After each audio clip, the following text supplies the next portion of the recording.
Hey guys, today I'm going to tell you how to recover deleted messages in Samsung S26 Ultra.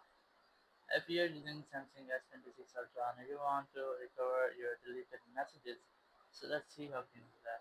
You have to simply open your messages app. Here you have a single way if you have deleted or if you have moved a message to bin or to recycle bin, so you can easily restore that from here. Or if you have removed your message from your recycle bin, so unfortunately there is no any way you can restore your message.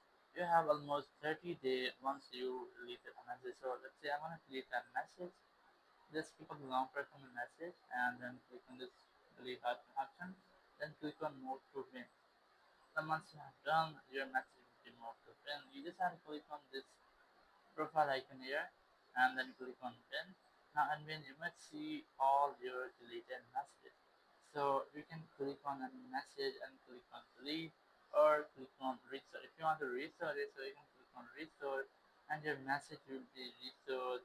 If you want to delete, so you just have to click on this delete icon and then click on delete. Your message will be permanently deleted. Now you are unable to restore it from here. So in this way, you can easily recover your deleted messages in Samsung S26 Ultra. Thank you very much for watching the video. Until next video, bye bye.